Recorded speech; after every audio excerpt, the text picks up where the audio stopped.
अरे हई मुंह काहे फुलल बा? का भइल?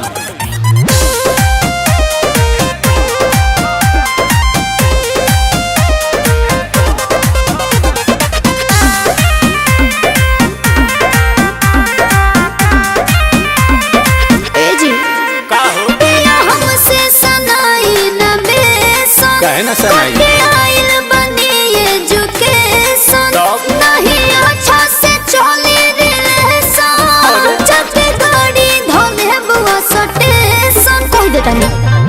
कवन कॉलेजिया में पढ़लू अंग्रेजिया हो अंग्रेजिया छाटेला तो हम से रूसन करे जाई करे जावा फाटेला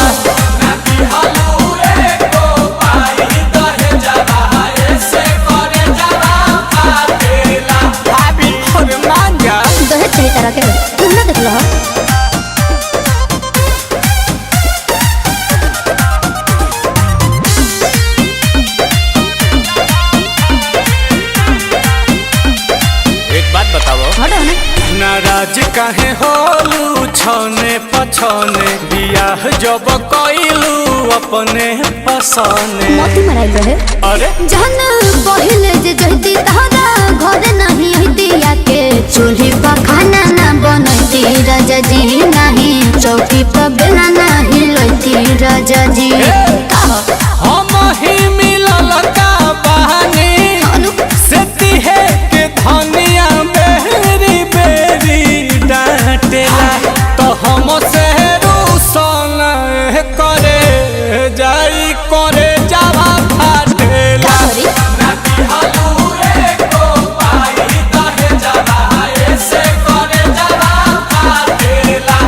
दिमाग मत गरम करो बुझाई।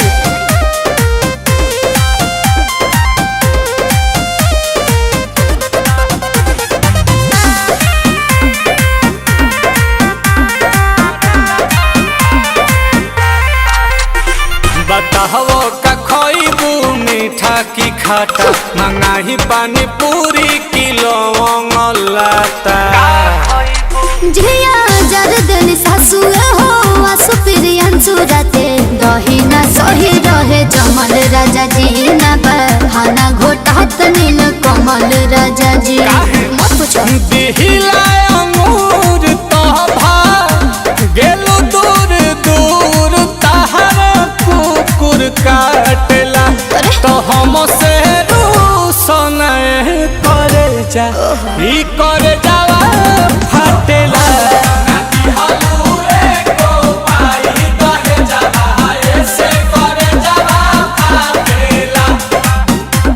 अरे शांत हो जाओ कन्या।